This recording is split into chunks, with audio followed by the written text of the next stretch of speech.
Hello guys, welcome back to my Patreon, and this video guys is going to be reacting to song episode number 91. So without any delay guys, let's get into this reaction. Before that guys, you can watch the reaction with music and background music. It's on our Patreon, link is in the description below. Now without any delay guys, let's go.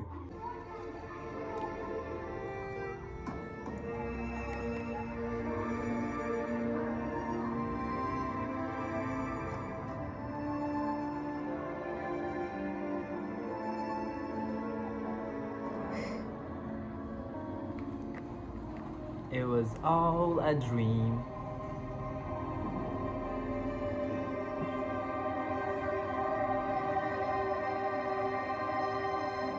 Kung meron siyang matulis na tenga at tinawag niyang kakambal si Metena, nangangahulugan lamang na si Cassiopeia ang iyong dahilayan sa iyong panaginip, Tera. Napakaganda po niya nung imaw. Sa totoo nga lang po, hindi na ako nakatulog ulit nun eh. Hindi na po ako nakatulog ulit sa kakaisip. Nung imaw, nararamdaman ko po na baka may ibig sabihin yung panaginip ko na yun. At ano ang naisip mong kahulugan, Tera? Na baka may pag-asang maging mabuti si Metena. She has to Naisip speak. ko nga po eh. Flamara has to Paano speak. ko kausapin si Metena?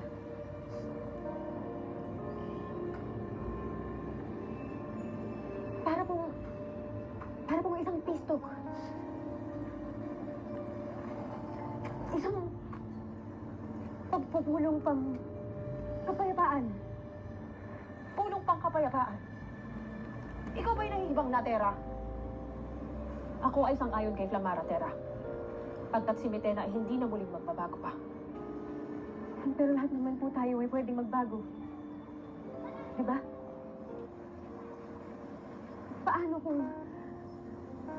kung magawa kong pakiusapan si Metena? Paano kung kaya ko siyang kausapin para sabihin sa kanya na pwede nang itigil yung patayan at digmaan dito sa Encantadia?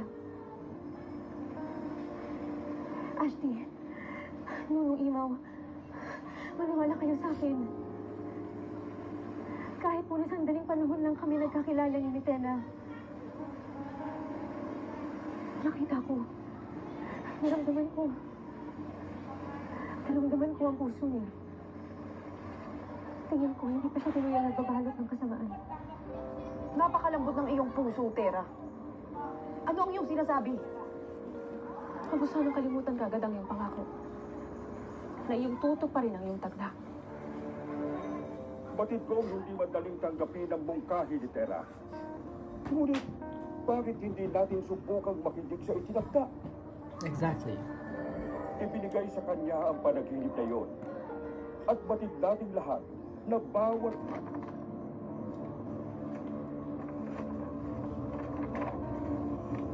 Doesn't really look very elegant the way she is. Mahal na Kera, may liham na pinadala ang lambanan.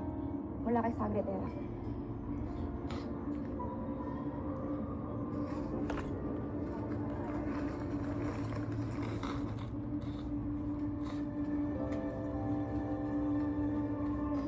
Nais ni Tera humingi ng hulog upang makipag-ayos. Ito ba iyong papahintulutan, mahal na Kera?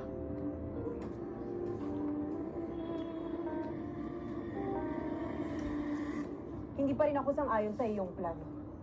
Well, Na nobody's makipagpulong asking kay for your Metena. agreement. Tamara, si Tera ay nakapagpasya na. Ang kailangan niya ngayon ay ang ating tulong. Ngunit hindi niya lubos na kilalang Wat Kang Lu. I think she spent more time Hindi mo batid with kung her gaano than siya you. kasama. Hindi mo batid kung gaano kaitim ang kanyang budhi. Kaming lahat dito, Tera, ay minsan niyang pinagtangka ang paslamin. Maging ako, ay muntik niyang pugutan ng ulo para sa kanyang kaparanatan. Well, that's true. So,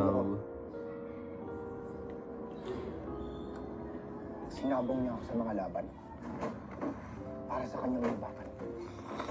At muntik na akong ipapatay. Ako man ay may karanasang kagaya kay Flamara.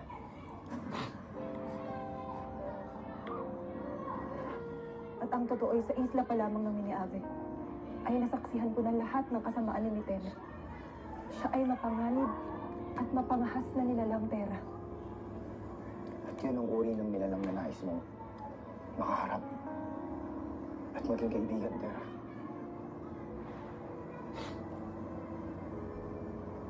Ibig sabihin ay lahat kayo hindi sang-ayon sa desisyon ko. They don't understand what the fuck is decisions, do they? Gusto ko lang naman sundin ang nararamdaman ko eh. Ang nararamdaman ko ng pag-asang magbago si Mitena. Walang nakababatid kung tama o mali ang iyong pasya, Tera. Sapagkat hindi pa natin alam kung ano ang kahirap na dito. Ngunit iyong tatandaan, Tera, na ngayon hawak mo na ang kapalaran ng buong ng Cantatia. Kaya naman, pagbutihin mo parati ang iyong mga pasya.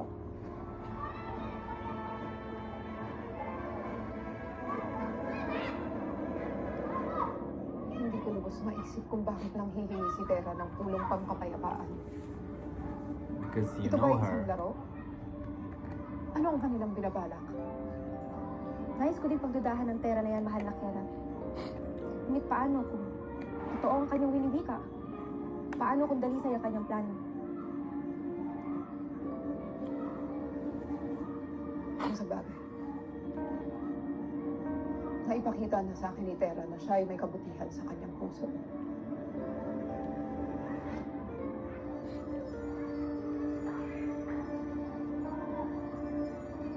Mga mahal na sangre, nakuha na namin ang sagot ni Mitena at pumapayag sa pulong pangkapayapaan.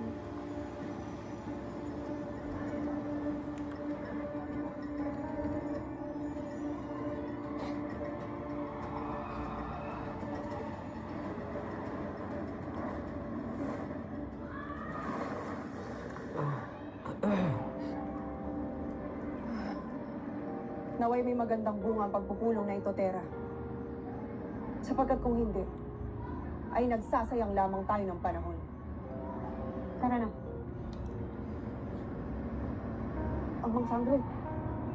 Abisala, kumpleto ng apat. Ngunit, sino ang iba? Hindi ba't si Dea isang biniyabe? Paano siya naging sangre? A lot of questions. Narito kayo. Maraming malapit na makamtan na yung Cantatia ang kalayaan. Yan din ang nais naming mangyari. Subalit, hindi kami nakatitiyak. Kaya kami ay makikipagpulong kay Mitena. Kaya ipanalangin ninyo kay Bathalang Emre na sana ay kami ay magtagumpay.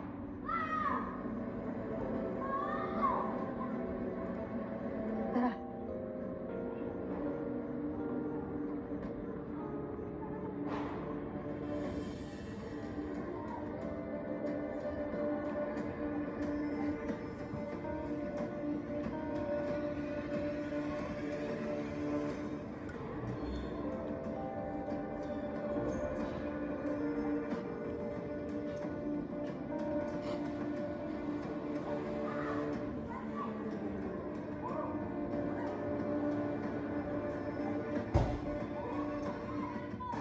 Kung gusto Tera Mitena ay sugunin niyo ang inyong mga sandata.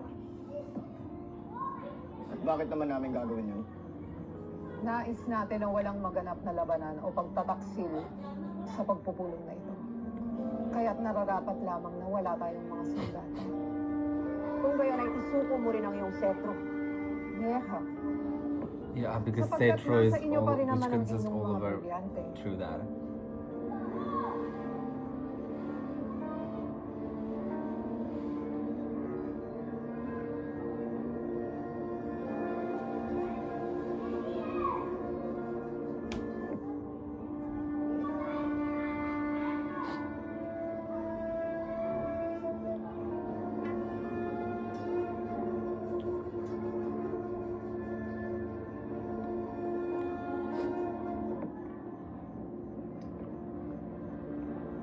Sinuko namin ang aming mga sandata. Bilang tanda sa pagtitiwala namin sa pagpupulong na ito. Nandito tayo lahat ngayon para sa isang mahalagang adhikain. Ang pagkakaroon ng kapayapaan at pagkakaisa ng dalawang panig. Ang panig ng mga engkantado at ang panig ng mga miniabe. She would love to remain the queen, so I don't know if this meeting is never gonna reach its Kaya conclusion. pangako namin sa'yo, Samina. Reyna Miten, na ikaw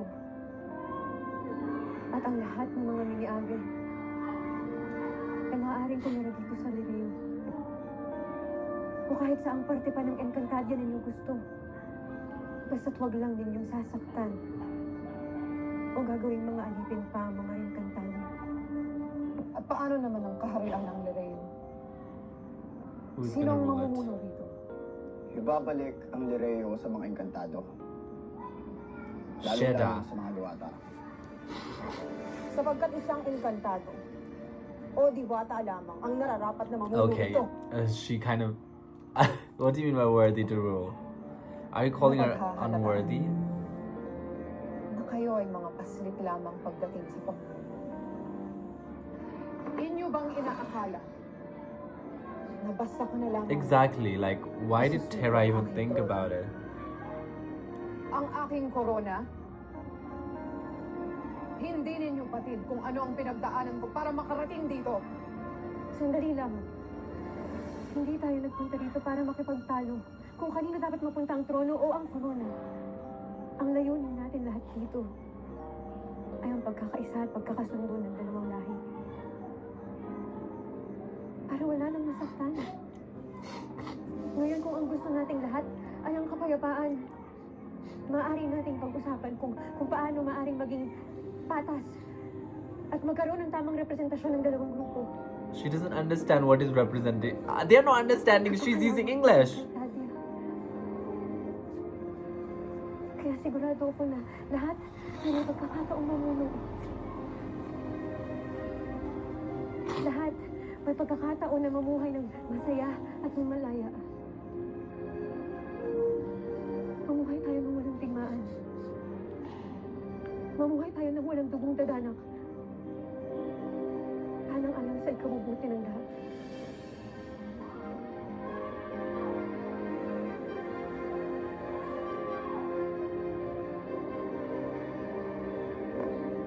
Batid mong walang may tutulong ang pag-aalala, Sangre Perena. Kaya payapain mo muna ang iyong kalooban. Ngunit hindi ko pa rin maiwasang mag-alala, Ilaw. Pagkat hindi ko tiyak kung tama ba ang aking pasya na payagan si Terang harapin si Mitena. Gusto ang mga isinampitin mo, Marima. Kailangan nating pakinggan si Terang. Sabi sana Esma Asti. Ako may nagdududa kay Mitena. Ngunit sa iyo ay buo ang aking tiwala. Naniniwala ako sa iyo Busy. at sa iyong mga pasya. Oh. Tera, ikay nagpapadalos-dalos. Ada, hahayaan na lamang ba natin siyang magtungo kay Mitena? Hindi. Hindi siya haharap ng mag-isa. Pagkat siya ay inyong sasamahan. Bilang mga sangre, tungkulin ng magkaisa, magtulungan, at protektahan ang isa't isa kung kinakailangan. Paano ka, Asti Perena? Sasama ka ba sa amin? Oo. Kailangan natin maging handa sakaling hindi maging maganda ang kahinatnan ng pagpupulong nito. Ngunit, hindi rin mainam kung lahat kayo ay nasa iisang lugar lamang. Sangre Perena, mainit din ang dugo niyo ni Mitena sa isa't isa. Exactly. Maaaring hindi makatulong kung pati ikaw ay sasama sa kanila. Sangre Perena, batid kong hindi maging madali sa iyo ang manatili rito at maghintay. Subalit ang tingin ko'y mas makabubuti kung ikaw ay pumipili na rito sa Atagya. Tama ka, Inaw. Napakahirap na mag-antay lang dito.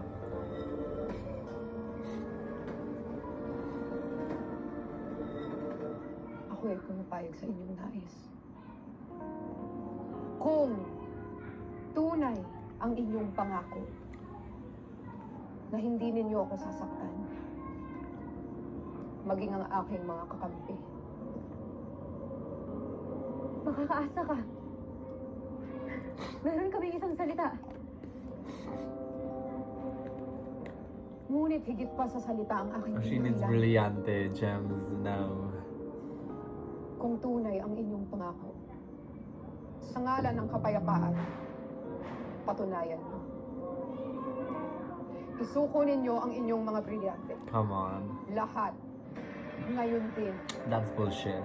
Ito lamang ang magiging paraan upang maging matagumpay ang ating pulong pangkapayapaan.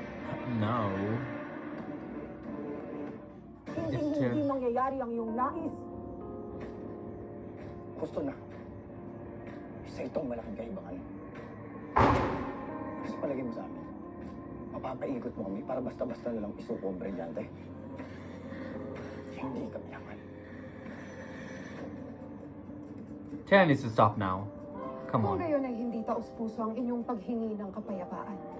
It's not yours either. Then you hand your Nagplano scepter. pa rin akong gamitan ng kapangyarihan at karahasan. Kaya Ramitena,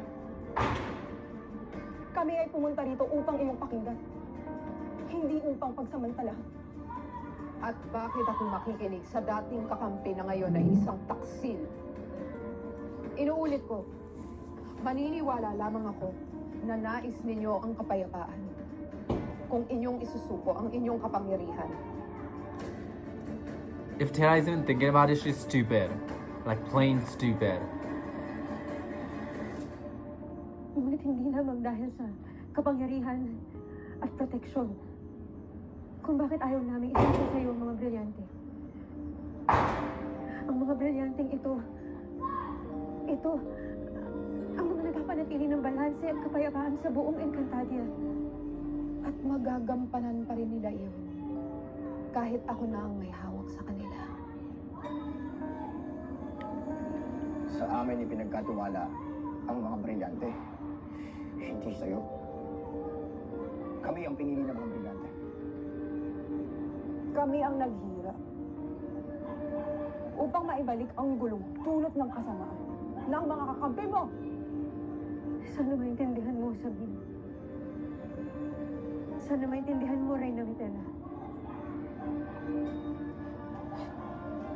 Dahil hindi na naman namin hihingi na isuko mo ang iyong sentro. Exactly. They have a point. Kailangan lang natin magtiwala sa isa't isa na hindi na tayo kailanman magpapatayan o magsasakitan. Ang mga brilyante niyo lamang ang aking hiningi. And your scepter is all they asked Bilang for. kapalit sa minimit-hili niyong kapayapaan. Ngunit hindi ninyo mabigay. Kung gayon, nagsasayang lamang tayo ng panahon. Let's just go. Yo, Gusto na ang pagpupulong na ito. Makakaalis na kayo.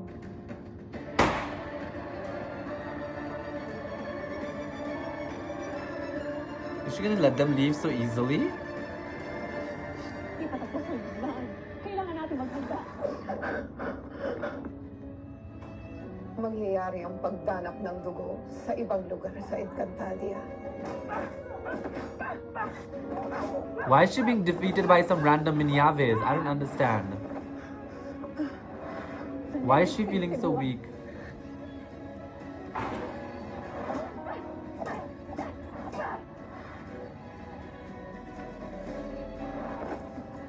Oh my god, she was going to... Okay, so to save Terra, she... Oh my god, Flumera is gonna be such a nuisance after Taprina dies because she's gonna blame Terra so much. I know, we know her. Anyway guys, that'll be it for this video. I hope you enjoyed this reaction. Let me know what you feel about this and I'll meet you guys in my next reaction video. Bye bye.